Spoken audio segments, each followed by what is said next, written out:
Okay, I better clarify this.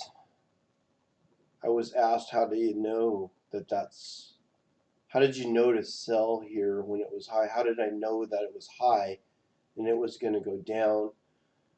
Um, I didn't know. I just, percentage wise, it went up enough where I thought the market had went up enough percentage wise.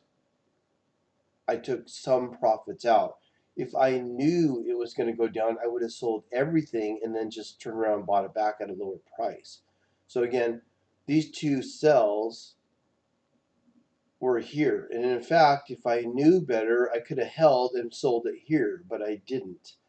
So I didn't know that it was going to peak and go back down. In fact, it really, in the longer scheme of things, if I didn't sell here, I could have sold all of it here, much higher price. So I didn't know.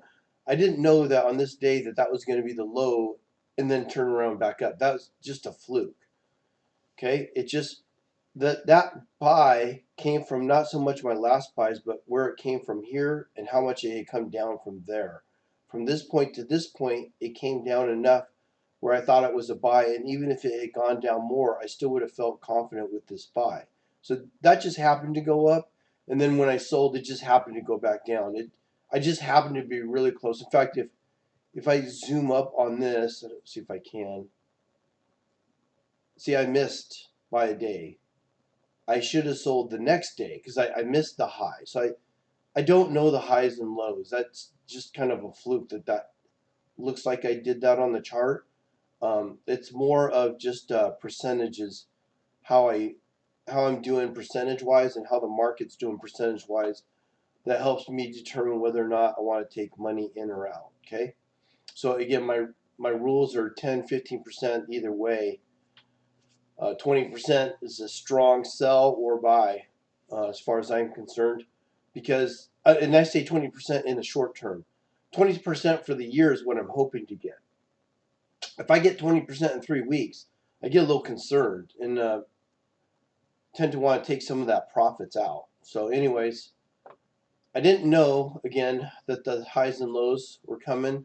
If I knew that the low was going to be here, I would have kept on saving all my money in my cash fund and then buying here. So another question was, how am I doing that? So when you set up your account, you can set up 100% deposit to the money market account or cash fund, or they'll have something with their most conservative fund. Usually it's a fund that basically doesn't have any growth to it, but it doesn't have any losses. So I like to determine when I want to buy. So again, if I had followed a standard broker, he would have said every paycheck, as I get a paycheck every 2 weeks, dollar cost average. So let's say I'm getting paid the 14th and the 30th. So I would have been buying all these every time you see a 14 in the beginning of the month or end of the month.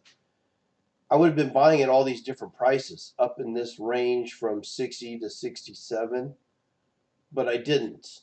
Okay. In fact, I went all the way through October before I made my first buy again. So all that money I've been saving and holding on to, I bought in October. And then I had a good run percentage wise, so I took some money off the table. But I got greedy and wanted to put money back in because I thought that I might have a good run, which we did have a run.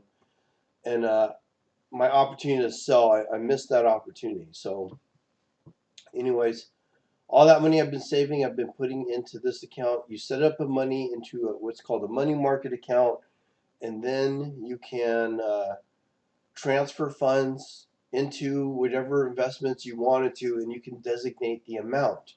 So I usually transfer funds in like $2,500, $5,000 increments, or $10,000 increments is pretty much all I can really save up in a year, anyways. In the cash or for my 401k. So I don't actually know how much I'm putting in there, but it's like probably 10, 15,000. It's probably close to whatever you can put in. You're allowed to put in. You're only allowed to put in so much. So it's based on your salary and percentage. And even at that, the government only allows you to put so much in a year. So you can only have that whatever they allow you. But I pile it up and I look for opportunities to buy.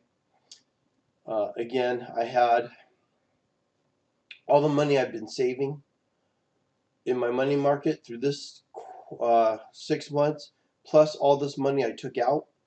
So I had a fairly good chunk of change sitting in cash, ready to buy back in October. Is one of my favorite times to buy in the market. All right, hope that addresses some of the further questions I had. Thanks.